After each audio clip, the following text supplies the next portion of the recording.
Hey, welcome back, everybody, to the insurance panel. Nick Frumpkin on my left, or maybe you're right. I'm not sure how it all works. I think it flips when it gets edited. I think, but then it flips back when they're looking at it. No. I'm saying like what we're seeing is reverse of what they see, so it flips. Got it. What we see is a mirror image of what they're going to see. So like this is my right, but it's going to be the left of their screen. Who knows? We'll find out in a sec. We'll find out when this uploads in like 3 months. So. One thing I did find out, Nick, and this is super awesome. We just uploaded the video of what was the title of that video? Like I think our clickbait title wanted to be like how to save $24,000 a year, right? Yeah, how to make an extra $34,000 a year selling final expense. But that video is doing really well right now. It's doing pretty well. Yeah, that's doing okay. And I'm super excited about it. And one thing that I saw, we had a lot of comments, and one comment was like, a lot of the comments were like, what a hilarious story. Yeah. At the end, because I did tell a funny story of me going in the field. Mm-hmm. But what I realized is this: how you tell a story on video, even if you try to tell it the exact same way on text, it's completely different. Yeah, it is. Because I told that same story on Facebook, and I tried to tell it almost as it happened. Of like, I touched like I was like talking about how I touched the lady's shoulder, like it's okay, like. And this lady on Facebook was like, I can't believe you would touch a senior. Like, I hope you're not touching her in inappropriate ways. And I'm like, the hell are you talking about, lady? Hang on, my dog's chewing my cords. And so it's just, people are interesting. I'm glad that everybody on the video loved it. You just have to know what final expense is to appreciate that video. Well, to appreciate that story, and this stuff gets lost in translation to text, and that happens a lot. And what are you going to do? You have no idea who's going to read stuff on Facebook. You know, you posted in a group with 10,000 people in the group, and who knows what random crazy. Some people are going to be crazy. Yeah. Open enrollment. We're in the middle of enrollment. Hopefully, you guys are crushing it, Nick. I know you are. Yeah. If you watch the previous video, is why final expense agents make such great Medicare agents, and you figured out how to transition people from knowing how to sell final expense to Medicare, and they make the best salespeople of all time. They really do. But that has nothing to do with this video. Nope, not at all. We're not talking about any of that stuff. No, because we're back to having actual specific topics, and we're not just going to ramble for an hour. But I almost did. I almost started us for rambling. You almost sent us down a path that we already covered recently. I know. Like for us, it's been like 3 months, but that video just went up like 3 weeks ago. They've just seen that. Yeah. But what do we want to talk about today, Nick? So today I wanted to talk about. We don't usually do how-to stuff, but this is something I legitimately don't know how to do. Not from a sense of like I can't figure it out, but I don't know how to think this way. So I figured Matt posted on Facebook a picture of his Go High Level automations. It's going to be right here on the screen. Ryan, make that work. It's going to be really funny when we forget to tell Ryan to do that. We got to do it as soon as the video's over. Yeah. So he posted a thing with like a list of all of these automations that he had working and like how many things were clicking through a day, or I didn't even understand it, but it was like you had 423 or some really ridiculous number of automated tasks that were happening, to which I responded to Matt, and I was like, Matt, I don't even know that I have 400 tasks that I do in the course of a day, let alone 400 that I would want to have automated. Right. What the heck are you doing here?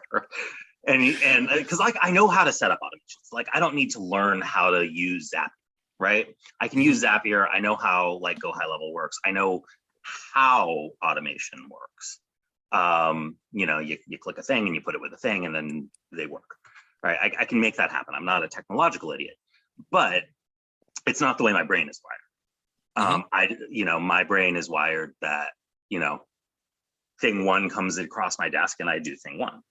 And then thing two comes across my desk and I do thing two. Yeah. And so it just doesn't even occur to me that some of this stuff can be automated. So I thought we would talk about that today. It seems like a good thing to talk about and might legitimately help just crazy amounts of people change the way that they think about what they're doing.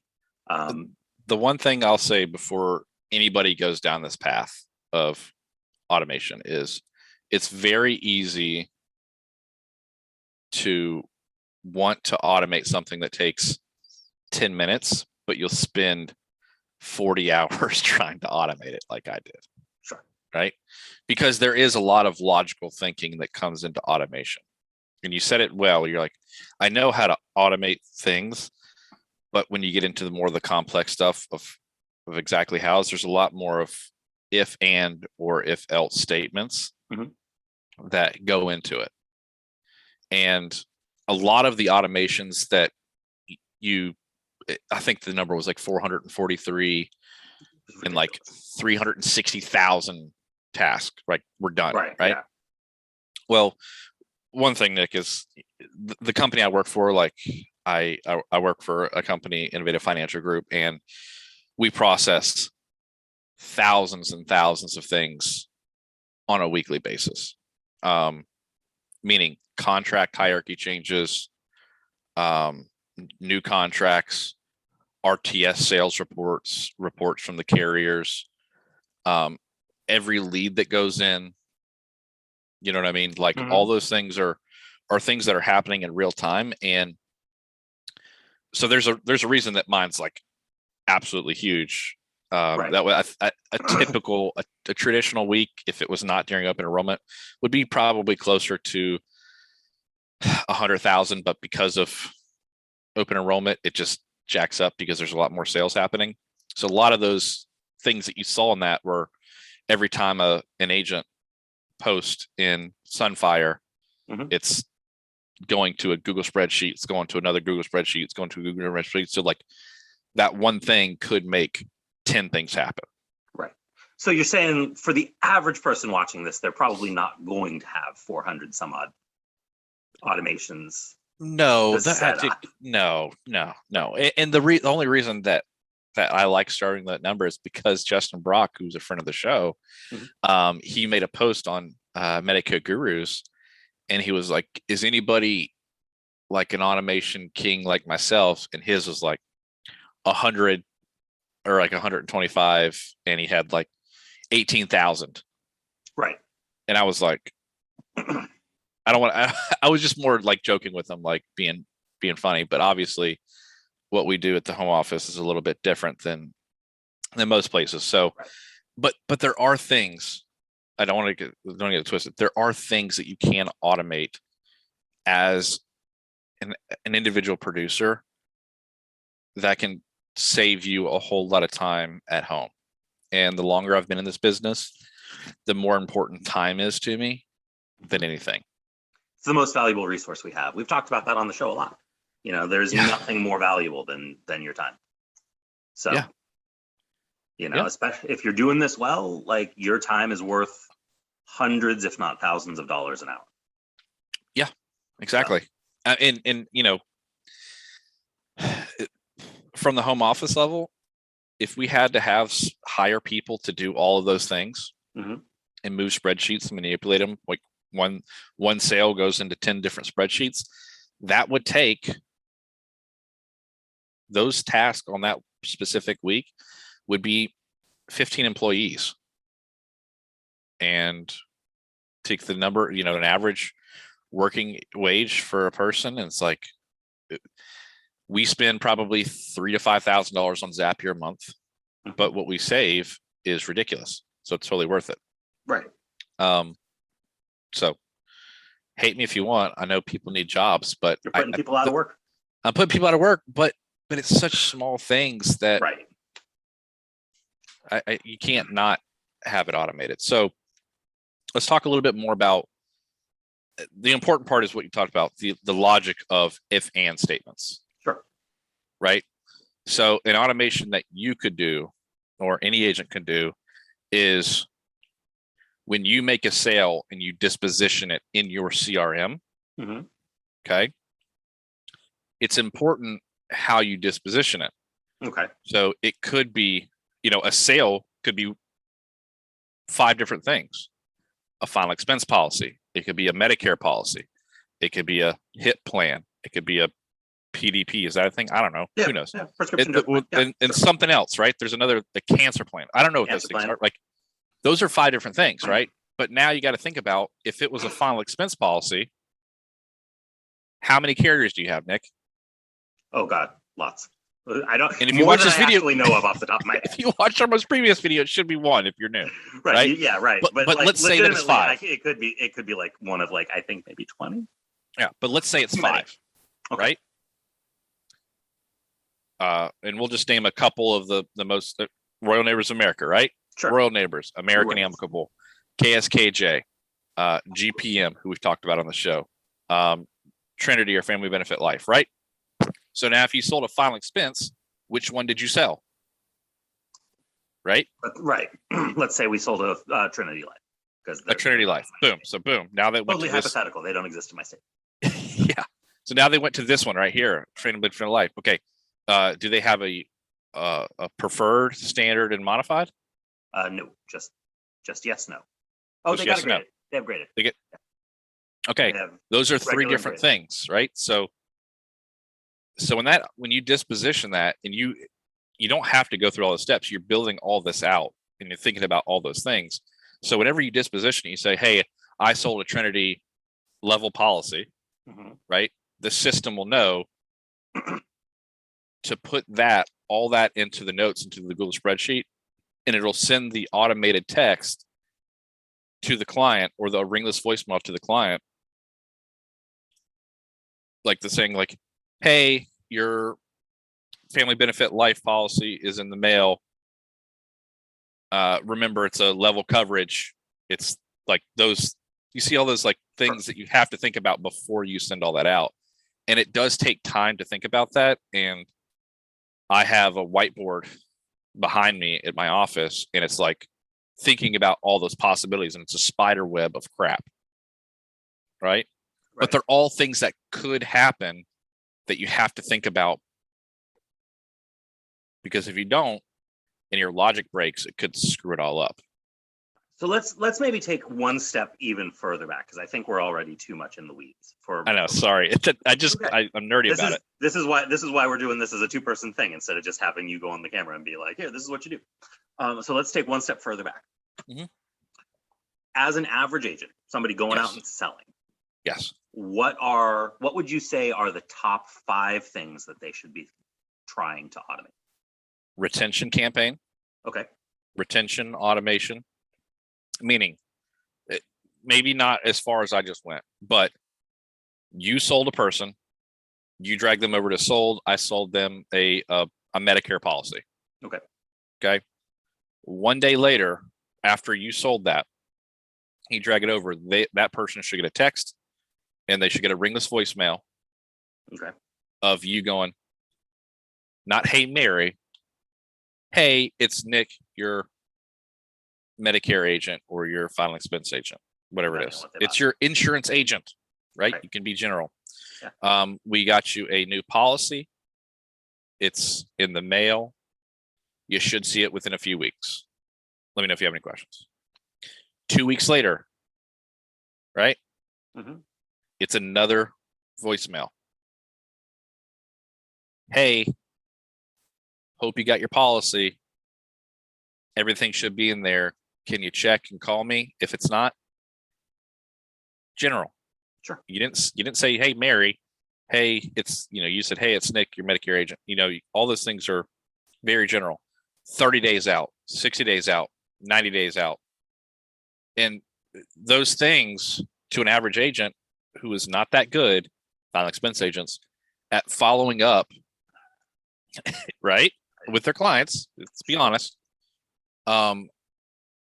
will help your clients stay on the books, because rapid disenrollments and NSFs happen the majority of the time in the first 30 to 60 days. Yeah, well, and again, you don't sell Medicare. Rapid disenrollments by definition happen within like the first 60 to 90 days, right? Yeah, like they have to. If it's further out than that, it's not a rapid disenrollment. Correct. But yeah, like not takens, NSFs, if the policy's on the books for 60 days, it's going to stay on the books for a year. And if it's on the books, and if it's on the books for a year, it's probably going to stay on the books for another 5. Exactly. Right? Those are the times that you tend to lose policies. Is you lose policies in the first 60 days, you lose the policies around the 1 year anniversary, and you lose policies afterwards. But further down the road, more for real reasons than you know. Once they've kept it for a year, they usually will. Unless another automation you should totally do is a birthday campaign. Okay. I can't tell you how many times I have sat at bed at night and been like, I'm going to call every single one of my clients on their birthday and sing them happy birthday. And then my dog takes a poop on the carpet that morning and I completely forget. And then I stub my toe and then I'm driving to work and I completely forget about the 3 birthdays that I had that day. Sure. It just happens. Oh, it's going to be on my calendar. So it's on my calendar and I woke up and I saw it is their birthday, but I completely forgot. It just happens. Sure. I sang happy birthday one time at the absolute top of my lungs. And on the client's birthday, they're going to get a ringless voicemail. And a ringless voicemail, just so everybody knows, it'll ring one time and then it'll just go away and then they'll get a voicemail. 2 minutes later, they get a text message from me and it says, hey, I just called you to wish you happy birthday. Your favorite insurance agent, Matthew Murray. And when they pick up the phone, it's me screaming my heart out, happy birthday. But I only did it one time. Do you do a new one for each year so that they're not getting the same voicemail every year? They won't remember. So legitimate question. As a final expense agent, I feel like most of my clients don't really know how to use their voicemail. Or like, do you have other options? A text message is nice. I think a lot of them do get texts. You wouldn't believe the number. You wouldn't believe the number of people that respond back to the texts. You would not. It is insane. Yeah, I believe that. Like, I feel like 5 years ago, trying to text with clients with final expense clients was a very new thing. In futility. Yeah, like we were never going to make it happen. I feel like texts are really a thing that like almost everybody that I work with at least understands. They may not always like texting with people, like it's not their preferred method, but they at least get it. For whatever reason, I have a real like I don't think I've ever left a voicemail that anybody has listened to. Like ever. We'll go into that. Keep going. Yeah. So I will say the one thing that I have done, and honestly, I don't know that I want to promote this particular service because I'm not all that happy with how they work anymore. But I've used a service, and if anybody has a service like this that they've used and loved and wants to post it in the comments, please do, because I am sort of looking to switch. But I've used a service that will send cards to people. Yeah. Physical mail cards, and that's a whole automated thing, and you can set up automated campaigns that way. Yes. That where mostly I've used it to send birthday cards and thank you cards. And I am a big believer in sending both of those. Absolutely. And getting a physical card in the mail for a lot of people is a really big deal. And that's an easy one to do.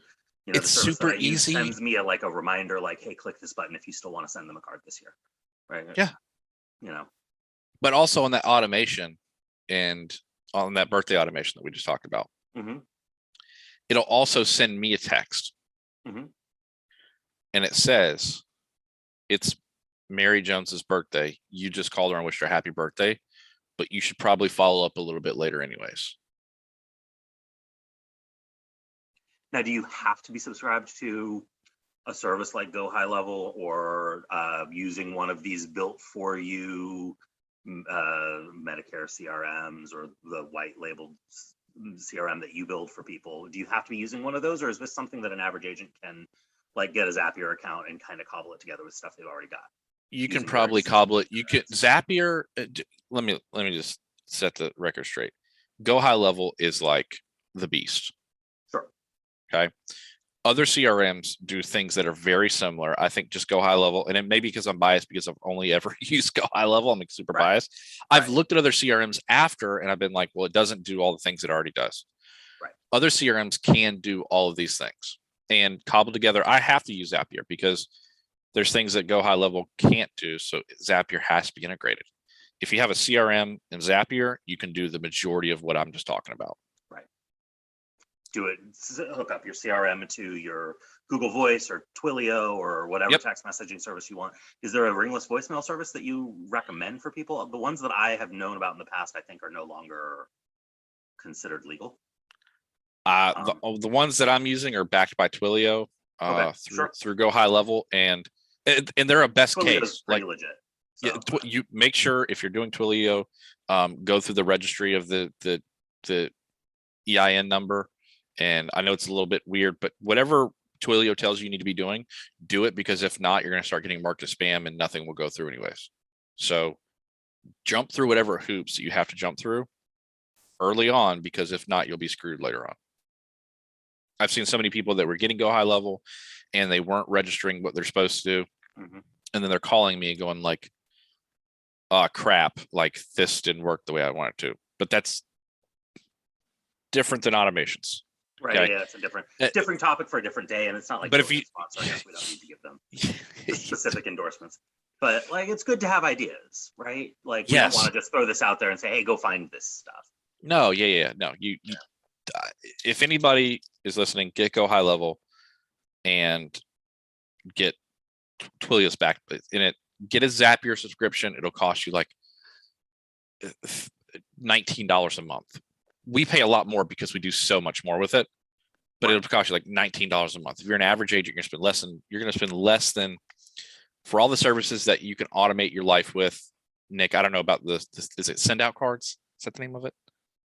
There's a number of services that do that sort of thing. Yeah. If you subscribe to everything that you're supposed to in this business, you might be out the door of $250 to $300 a month.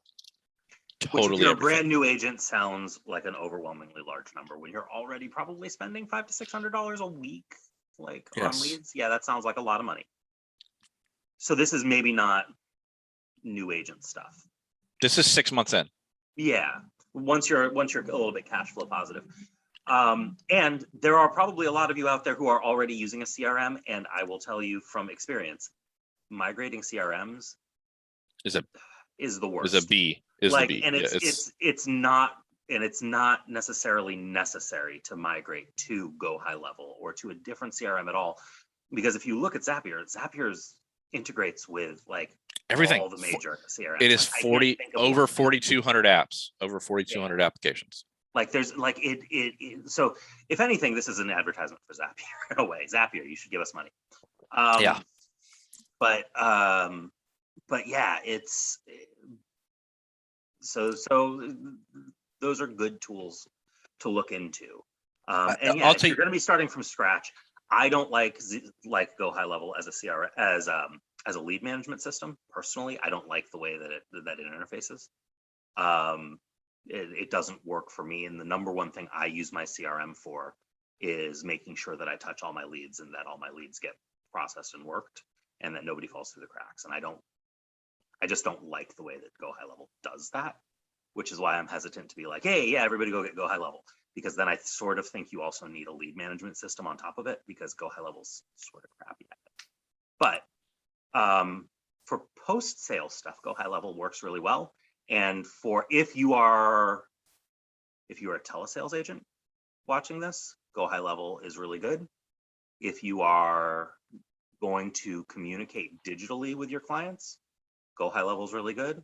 But if you're out in the field knocking on people's doors, Go High Level is really difficult and hard to use. And I know this because I've tried. Yeah, if you're a field agent running just direct mail leads, it's a great, hey, at the end of the day, let me disposition my leads as sold. Right. And then the automation start of the follow-up campaigns, the birthday campaigns, and all that other shit. But it's not going to do anything for you while you're out trying to make sales. No, because the majority of people that fill out direct mail cards do not give you their cell phone numbers. Right. And do not give you their email addresses. Right. And so if you don't have those things, go high level is a lot less valuable until you get those things. Now you can get those things, but then you're dealing with two systems, right? So so that's why I'm like, hey, let's not make this too go high level focused. No, it's not too go level focused. I want it to be more things that you can automate in your life. So we've got retention campaigns, birthday campaigns. What are other good things? I would say using the ringless voicemail.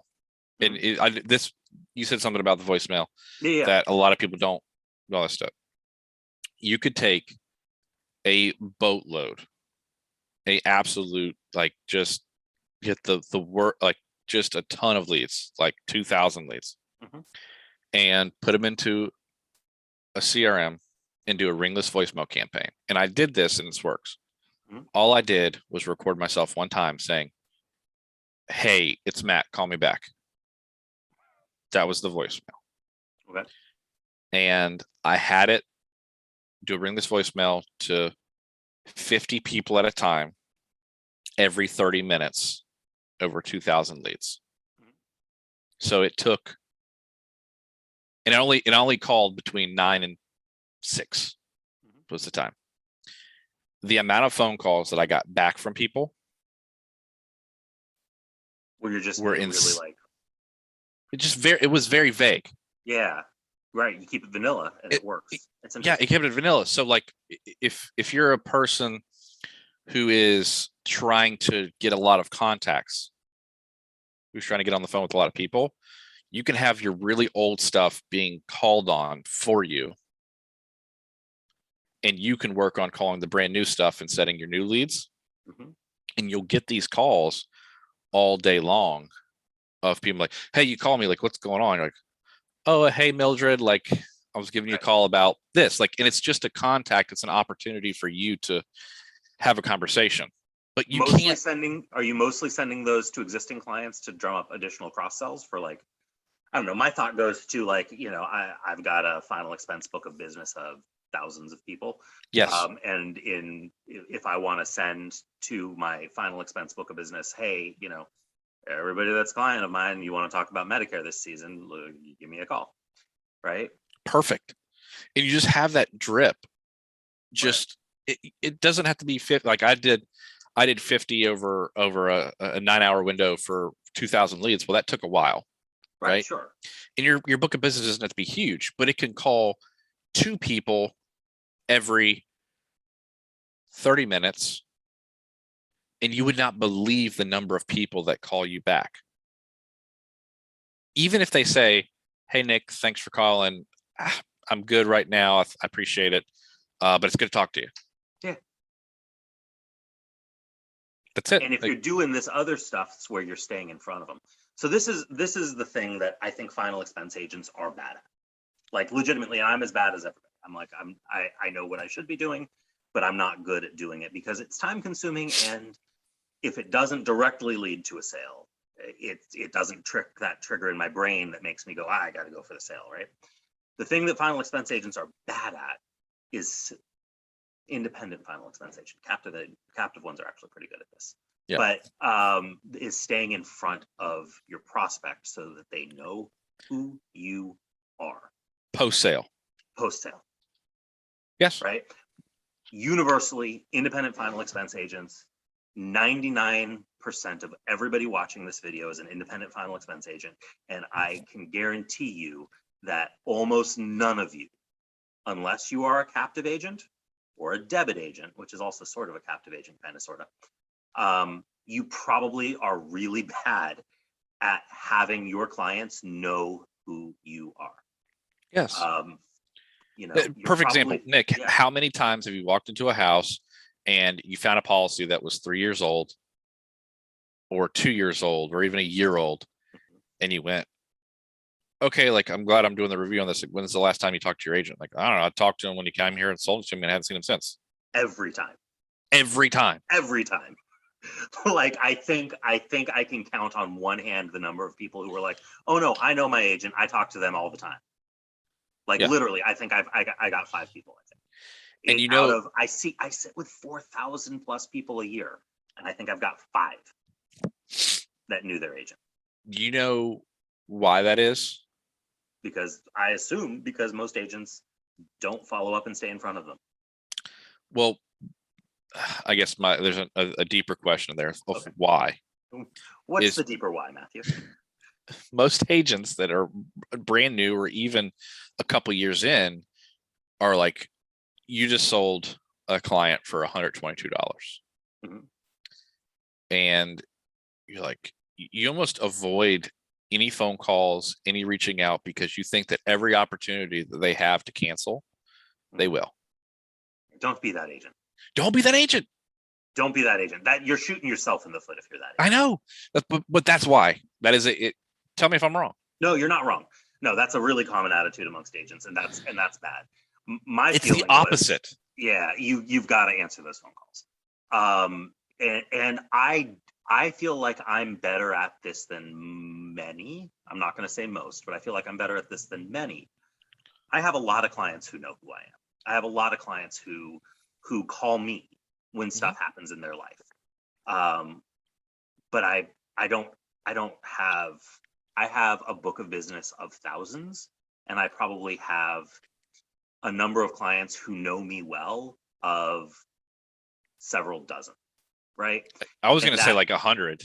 Yeah, so. Yeah. I probably got like, maybe 100 who like really like, if I called them on the phone, they'd be like, "Oh, hey, Nick," Right. And I don't have to be like, "I'm that guy who came to your house in 2018 and got you that life insurance policy." Right. Remember? Yeah. Right. Like maybe 100 of the literal thousands of clients that I have on my books. Yeah. And I'm better at it than most. I deliver a lot of policies. I don't, like I have one company that requires me to deliver my policies, and I write like this year I've written like 57% of my business with that one company, and still even doing policy deliveries. Yeah. The only clients that I'm really good at are my Medicare clients, because I'm literally talking to them every year because I have to. Otherwise, I'm going to lose them as clients. Right. But every time that you, I'm the final expense agent that is like turning the corner of like understanding why it's so important, because you're going to get into Medicare, you're going to get into cross-selling different sales. Right. And every time that you are in front of a client, if they are your client already and you're just following up, just saying hi, questions will come up. Hey, do you do Medicare? Hey, this person needs insurance. Hey, this happened. And if you don't, they're going to seek it from somewhere else. And the agent that I know that is the best at staying in front of his final expense clients, forget he doesn't do anything but final expense. He's been a guest on our show, John Duggar. Mm-hmm. He's better at it than anybody that I am aware of that is, again, not a captive or a debit agent. Mm-hmm. And the value that he gets from it is he gets on a weekly basis phone calls from people asking to either buy more insurance or sell insurance to somebody that they know. Yeah. This is how JD works, 15 leads a week, and writes, he's going to be writing like $280,000 of final expense this year if he doesn't just decide to take the rest of the year off in a month or so. Yeah. Which he might do instead, because dude's rich. He doesn't need this. And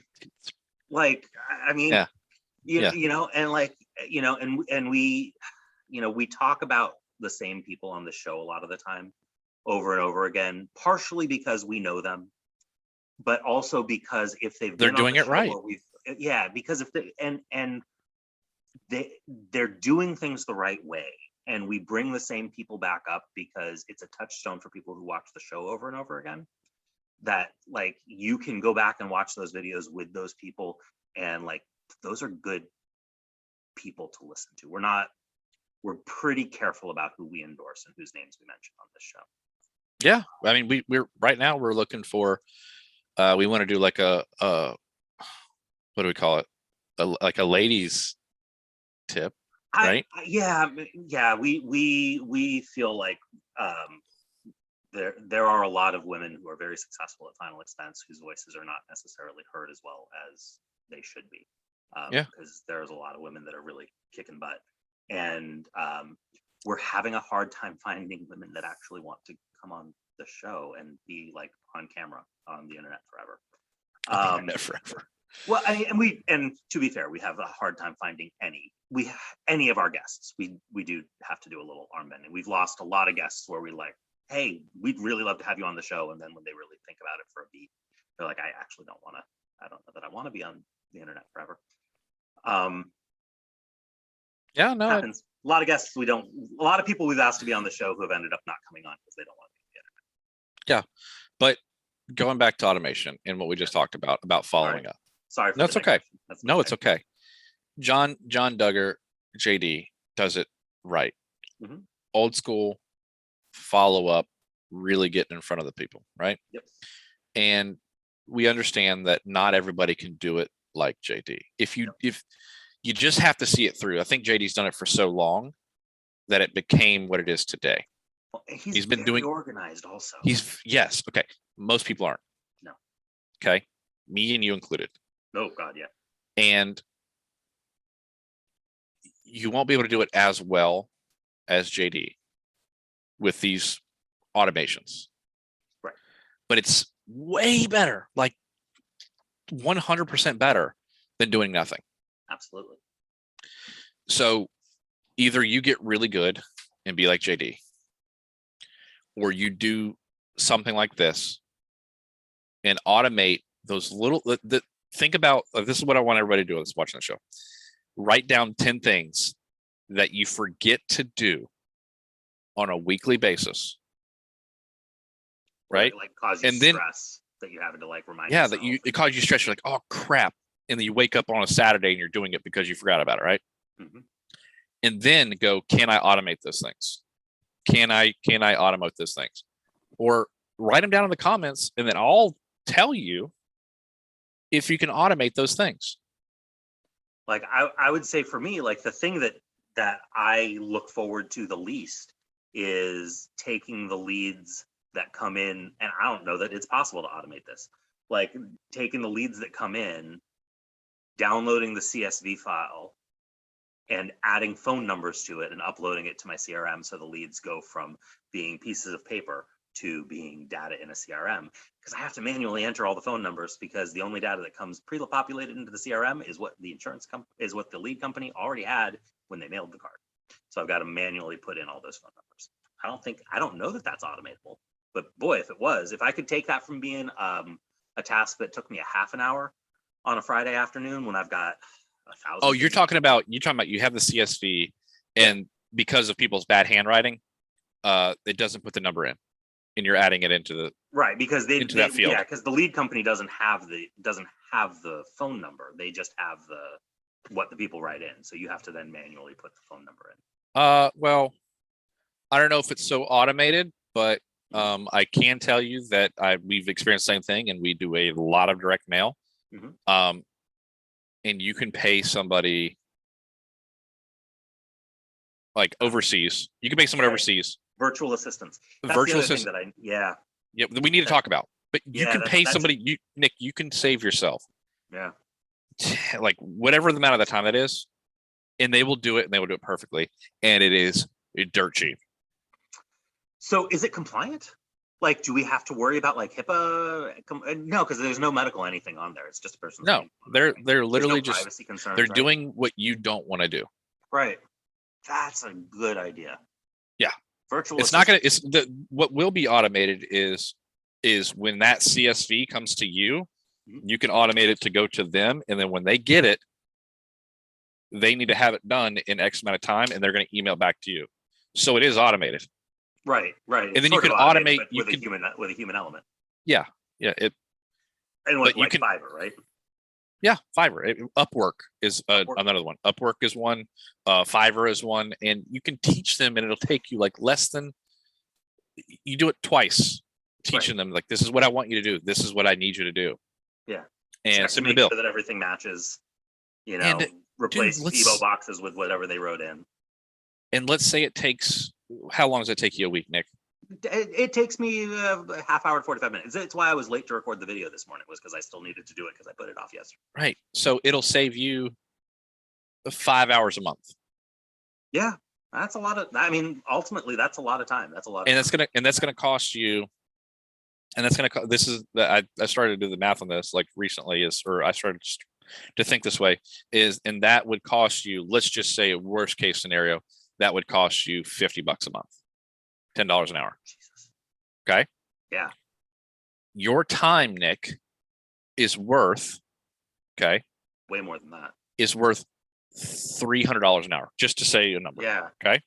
So you just saved $290 per hour, meaning you just gained 290 times 5. Right. So you just made an extra $1,500 because you went and spent the 50 to not do the things that you don't want to do. Do you think we can get Ryan to title this video how to make $1,500 a month, make an extra $1,500 a month using automation? Yeah. Let's get Ryan to actually let's get him titles. Yeah. No, that's great. But no, you see that that's a great idea. But and you see again, like I said, it's not even the type of thing that I think about. Right? Like, I know, my brain and that's doesn't work that way. Right. And you were just saying, Matt, like, what can I do here? And I went, oh, that's easy. Just do this. Right. You're like, okay, perfect. Like, I didn't even think about that. But you knew it was a thing. Right. But because you're so focused on what you're doing, you didn't have the time. Like, you didn't have the time to think about that stuff. And it's little stuff like that that changes your life forever. I have to send out thousands of pieces of mail, and I used to have to get it into a CSV file and download it, and then get it to a Google Word document that transposed the information onto a letter that had a letterhead that put all the information in the right place, right? Like just typical mailing. And that took forever. Well, now I have it to where it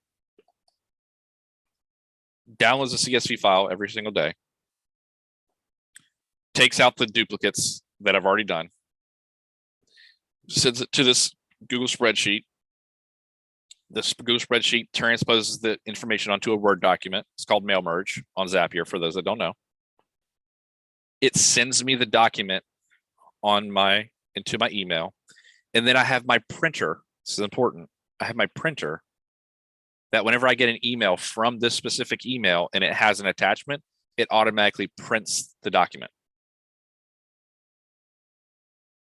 So all of a sudden during the day, I get emails and you'll just see the printer shooting out mail. And then guess what? I have it automated that it'll send somebody in the home office an email saying, hey, this just printed out. By the end of the day, I need all those folded and put in the mail. Guess how much work I had to do? Right. Right. I set that up. It took a little bit of time. Right. It took me 5 or 6 hours to figure that out. But now I don't have to do that every single day. It's something that I'm doing every single day. Well, and I do wonder if some of these automation campaigns for the types of people that don't do technology couldn't be done in a similar way, where you have envelopes and letters just printing out automatically. And then, you still have to stamp and fold and stuff the envelopes yourself, unless you have. But getting to that point, assistant. But at least you've gotten to the point where you only have to stamp and fold and stuff. What, 5 envelopes a day? Like, that's not that much. Well, let's just, you said, okay, I'm not going to use go high level. You said in any CRM, if you disposition the lead, okay, 2 sold. And remember, I talked about the 5 and the trees, right? If you sold that person Trinity, you could make it, when you drag it over and you mark it as sold, and you sold them Aetna for X amount of premium a month. Those are all things those are the differences. You sold them Aetna, it was this much per month, and this is the type of policy, and blah, blah, blah. Sign Nick. When you disposition it, Google spreadsheet to Zapier, or that to Zapier, Zapier to Google spreadsheet, spreadsheet to Word document to email to print. And then at the end of the week, you just take all those 10 policies that you sold, and you fold them up, stuff them, and send them. Yeah. And probably probably cheaper than using one of these, mail delivery services. What do you think they're doing? Right. What do you think they're doing? Right. And again, I mean, maybe you're the type of person who won't stuff and fold the envelopes, but like if it comes down to everything prints out, and heck, even if I throw my own personal wet signature at the bottom of the thing, sign it, stuff it, stick it in the mailbox. If you're writing crazy amounts, let's say you're going nuts, it's AEP and you're going nuts writing Medicare policies, and you're writing like 20 Medicare policies a week. How long is it going to take you to stuff 20 envelopes? Right. Yeah. And if you've got a wife or small child, children love stuffed envelopes. Yeah. And maybe you're big enough that you've got a personal assistant like Matt. You've got somebody that you can just hand that to, and they, that you're already paying to do other stuff for you. I don't know. Those are things, those little automations will save somebody an average of 5 to 7 hours a week. And that's a day in the field. Yeah. And I think this video should be for somebody that's in between that 6 months to a year, that is starting to have a little bit more cash flow and is realizing that they are spending a lot more time working than they should be. And you want to start to gain some of that time back. Right. When you're at that point where you're writing 4,000 a week or whatever your goal is, but you're writing whatever your goal number is every week, like, and you can do it. That's the time that you should start thinking about this. Yeah. And it's going to cost you $300 a month. Just worst case scenario, all inclusive, $300 a month. And if your time is not worth saving 5 hours for $300 a month, or 20 hours a week, or 20 hours a month for $300, then you don't need to do this yet. Right. Everything's a balance, time or money, right? Yeah. You can spend a little bit of money and save a whole lot of time, or you can spend a whole lot of time and save a little bit of money. At some point, if you're good at this, the scales should tip to where the time is way more valuable than the money. Yes. And early on, it's not. Early on, I didn't do any of this crap. I spent the time figuring it out, learning it, and spent the time stuffing envelopes, spent the time doing all these things. And the more money you make, the more you realize that the time is super valuable. If you could spend an extra 3 to 5 hours a week with your family, your work-life balance will get way better. See the video about work-life balance. That was I was going to say Michael Binyaminov, right? I think so. Yeah. But that one's the agent burnout. We've got one on agent burnout and one on work-life balance. Right, but both of those videos. Yeah. You're going to burn out, right? If you spend work-life balance, spending more time is doing things that you want to do, like that time is valuable to you, and you're going to make so much more money because you're not burnt out, because you are spending more time with your family. Your family understands that what you do for work is super valuable, but you also have to do things for work. You don't have to spend that much time away. Like right now, I mean, I wish we could automate us doing YouTube stuff because it's Saturday, right? I know. Like, I don't want to I wouldn't want to automate this part, but honestly, all of the stuff that we have to do once the cameras turn off, like, even though we've got Ryan, who's great, but is getting paid pennies from us and has a real job in life. And it's not like there isn't other work that we have to do that Ryan really can't do for us. I don't know how to do that, but this is the reason why our videos take so long to come out. Sorry. We're all busy people. Yeah, it's busy. There's some things you just can't automate, but there are other things that you can. And if you're watching this video to the end, type out something that you want to know if you can automate in the comments. Or if you're already automating stuff, type out what you're doing. Yeah, we want to know. We want to hear it. We got to know. Yeah, legitimately, it would help me. It would help a lot of people. Give me suggestions on things that I could be doing. Yeah, give us I mean, I'm not an automation master, right? Yeah. There's things that I probably don't know how to do. So if you got something automated that we need to know about, like, let me know. Or if you have something like Nick that you're like, I wish I could do this, or I didn't have to do this every time, there's probably a fix to your problem. Yeah. And let us know what your just let us know what you want to automate, and we'll see if we can help you out. So Talk to you later, guys. We'll see you soon on the next video. See you next time.